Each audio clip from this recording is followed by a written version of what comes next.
আজকে আমরা অ্যাজিপের প্রশ্ন সলভ করব। তো আমরা রুলসটা দেখে আসি। এগুলো আপনারা একটু দেখে নেবেন। যে অ্যাজিপ অর্থ যেন, তারপরে অ্যাজিপ অর্থ এই কাউকে কটূক্তি করা, অর্থাৎ কটূক্তি করা অর্থ এরকম, এই যে যে সুমন কথা বলে যেন সে পাগল। এই যে যেন সে পাগল, তার মানে তার কথা শুনে মনে হচ্ছে পাগল। এই যে তাকে সমালোচনা বা তাকে কটূক্তি করা হচ্ছে, এই অর্থে এখানে অ্যাজ ইফ ইউজ করা হবে। তারপরে একটা কথা মাথায় রাখবেন, আচ্ছা এখানে রুলসটা কি, যে অ্যাজ ইফের প্রথম অংশে যদি প্রেজেন্ট ইন্ডিফিনিট হয় তাহলে পরেরটা হবে পাস্ট ইন্ডিফিনিট, ন্যারেশনের মতো, যে এই পাশে প্রেজেন্ট ইন্ডিফিনিট, ওই পাশে পাস্ট ইন্ডিফিনিট। এবার একটা কথা লিখে নেবেন, যে অ্যাজ ইফের পরে এই কথাটা লিখে নেবেন, যে অ্যাজ ইফে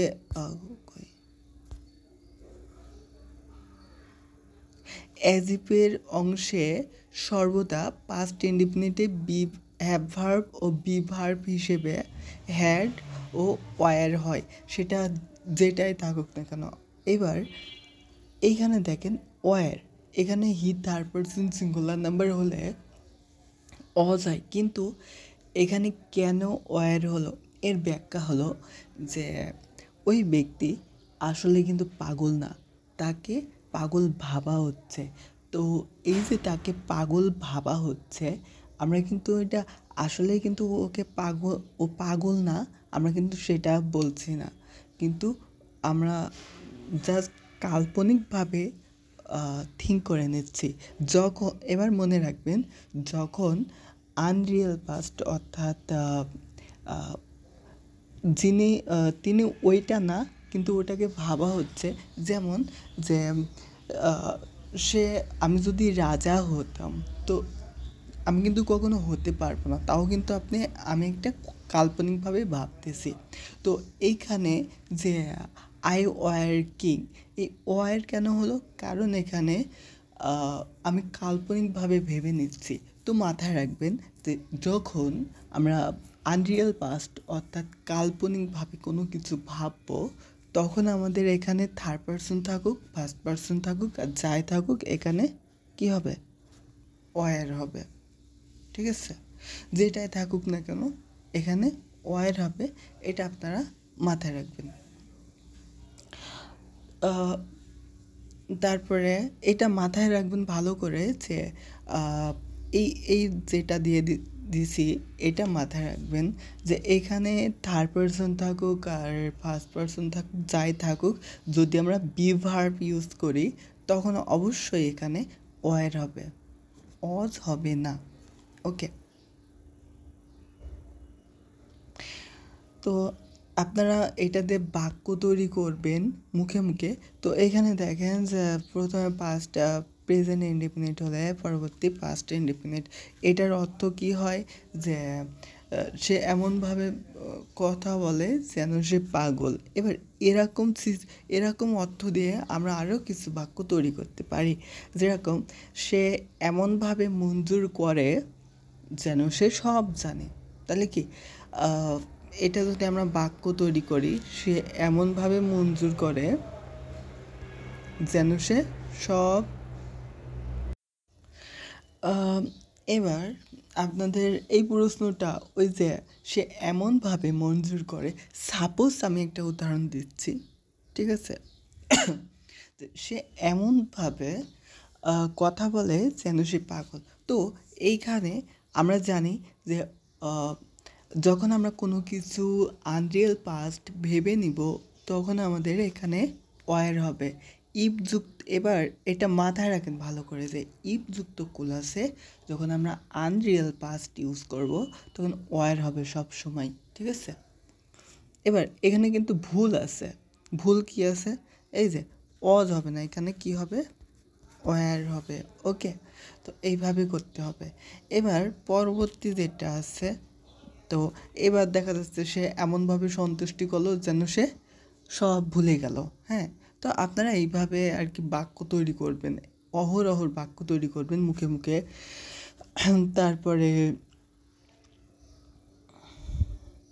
তারপরে হচ্ছে দ্বিতীয়টা হচ্ছে এই পাশে যদি পাস্ট ইনডিফিনিট হয়, এই পাশের অংশ পাস্ট পারফেক্ট হবে। তো এখানে দেখেন যে আনোয়ার টক এজ ইফ হি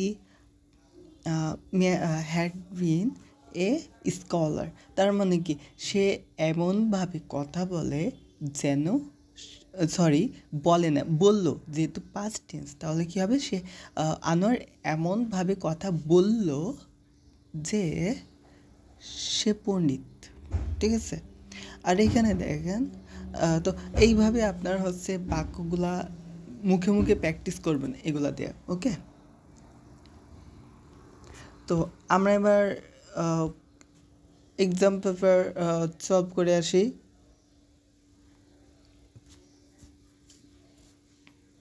তো এখানে দেখেন হি সেড, এখানে কি আছে, পাস্ট ইনডিফিনিট। এখানে কি ছিল, পাস্ট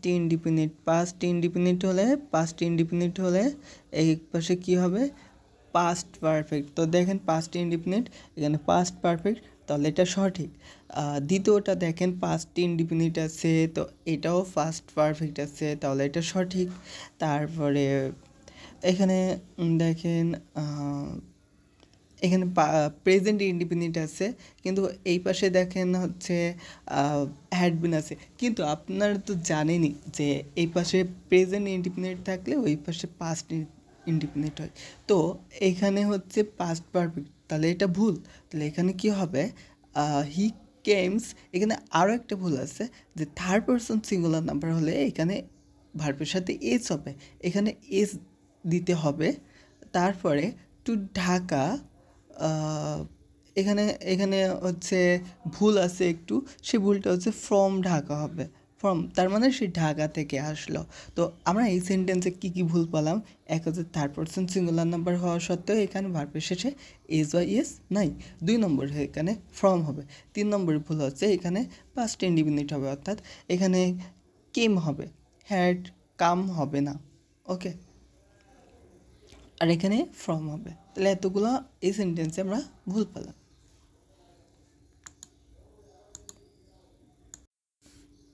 তো আজকে আমরা কি শিখলাম এই ক্লাস থেকে, 1 নম্বর হচ্ছে সেন্টেন্স মেকিং, 2 নম্বর হচ্ছে এখান থেকে রাইট ফর্ম অফ ভার্বস, অর্থাৎ ইউনিভার্সিটিতে এখান থেকে আপনার দেখা যাচ্ছে এখানে ড্যাশ দিল, হ্যাঁ এখানে ড্যাশ দিল,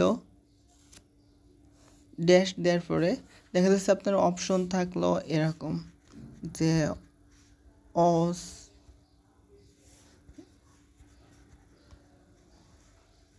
ওয়ার,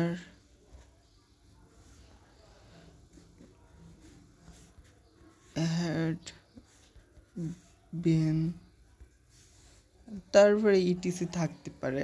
তো আপনি যেন এই যে এটা থার্ড পারসন সিঙ্গুলার হলে যেন ওয়াস দিবেন না, এই অস দিলে ভুল হবে। অস দিলে কি হবে, এখানে কি হবে, এটা ভুল হবে।